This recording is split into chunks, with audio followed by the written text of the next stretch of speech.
Olá, tudo bem? Nossa, a gente não pôde ter o nosso encontro presencial, mas eu adorei essa ideia da gente poder estar junto de alguma forma.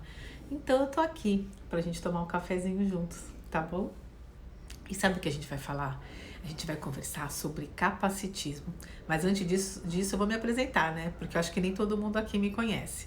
Eu sou Vivi Reis, eu sou fundadora do Inclusivamente e eu sou mãe do João Pedro, que tem 14 anos, e da Clarinha, que fez 12 anos agora.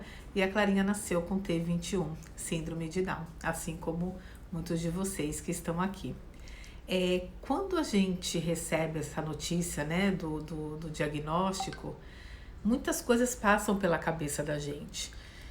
E a gente escuta muito um sinto muito pelo nosso nascimento dos nossos filhos e que a gente precisa chorar por um filho que a gente idealizou e não chegou, a gente esperava um filho e chegou um outro filho. Na verdade, esse filho idealizado, esse filho perfeito que as pessoas dizem, ele não é nosso filho, ele é filho do capacitismo. O que é o capacitismo? O capacitismo é essa ideia de achar que pessoas com deficiência têm um valor menor do que pessoas sem deficiência, que pessoas com deficiência, o nascimento de crianças que têm algum diagnóstico, eles não devem ser celebrados. E isso precisa acabar, porque toda vida merece ser celebrada. E a gente precisa contabilizar nos nascimentos também de crianças com deficiência. Afinal de contas, a gente vive num mundo diverso e nesse mundo diverso existem nascimentos de crianças com deficiência, né?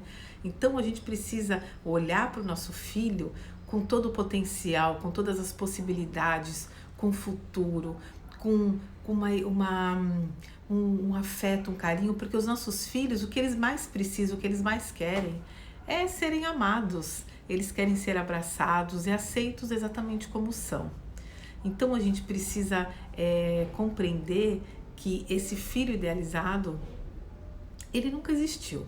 Quem está ali é o nosso filho, é o nosso querido e amado filho.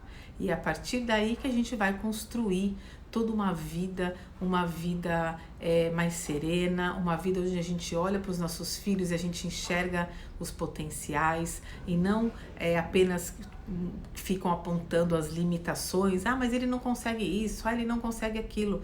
Mas o que ele consegue? O que ele faz? Quais são as ferramentas? O que eu posso fazer para que ele atinja o maior do potencial dele?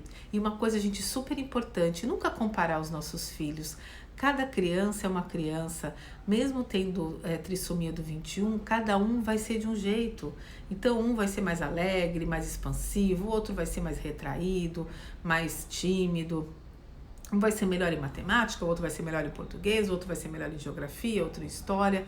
Então, o que essa criança gosta, o que ela curte, é olhar a criança, é a gente conseguir enxergar os nossos filhos além da síndrome. Está realmente enxergando quem são os nossos filhos, o que eles gostam, quais são as habilidades que eles têm, tá bom? Então, assim, o quanto é importante a gente enxergar os nossos filhos antes da síndrome de Down. E esse capacitismo que a gente vê aí na sociedade o tempo inteiro, quando a escola diz, mas o seu filho não aprende, mas o seu filho não consegue. A escola precisa dar ferramentas para que essa criança atinja o maior do potencial dela. Então, é aí que a gente trabalha a partir dos potenciais e não das limitações ou das dificuldades, né? Agora, esse capacitismo que a gente vê aí fora, ele também acontece muitas vezes dentro de casa, com a própria família. E como é que a gente enxerga isso? Por exemplo, quantos anos tem meu filho? Quantos anos tem minha filha? Ele já tem capacidade para se vestir sozinho? Então ele precisa se vestir sozinho. Ele pode preparar o próprio café da manhã, ele pode preparar o lanche da tarde, ele pode fazer determinadas tarefas sozinhos, colocar a mesa, ajudar, contribuir em casa. Então, assim, a gente não pode tirar a oportunidade de aprendizagem, porque senão depois a gente diz, mas ele não aprende porque ele nunca, às vezes, passou por aquela experiência. As nossas crianças precisam passar por uma experiência para que eles adquiram essa aprendizagem, né? Talvez mais do que outras crianças, que às vezes elas fazem uma ou duas vezes e elas já compreenderam como que aquilo é feito. A Clarinha, por exemplo, ela precisa fazer várias vezes determinada tarefa para que ela compreenda como que aquilo é feito. Então, por exemplo, filha, você vai preparar o seu café da manhã, tá bom? Ai, mas derrubou o leite. Mas vai colocar muito disso, vai colocar muito Toddy, aí vai muito... Gente, se a gente não permitir que eles errem, a aprendizagem também não vai acontecer. Nós erramos quantas vezes? Quantas vezes a gente precisa passar ou fazer alguma coisa, errar, e aí a gente fala, poxa, agora eu sei como fazer. A mesma coisa os nossos filhos.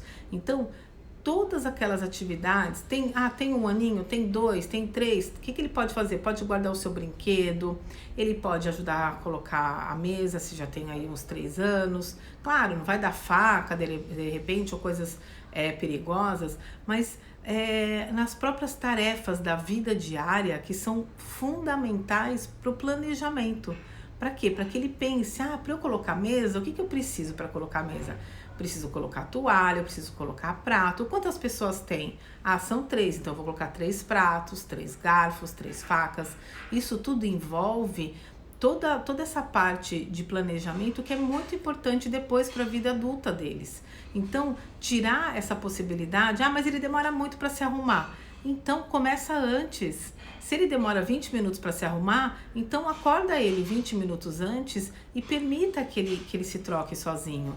Mas demora. Deixa demorar, você já acordou ele antes. Vai chegar uma hora que ao invés de 20 minutos, ele vai levar 10, 5 minutos. Por quê?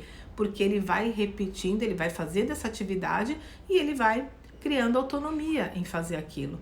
Então, vamos fazer com que os nossos filhos tenham a possibilidade de aprendizagem dentro de casa. Então, esse capacitismo, mas ele não consegue. Mas será que a gente já tentou? Será que ele não consegue mesmo? Ou será que a gente que não deu oportunidade dele fazer, dele aprender? Tá bom? Então, olha, um beijo para vocês. Eu estou à disposição para as perguntas e bom cafezinho aí para todos. Um beijo, saudade de vocês.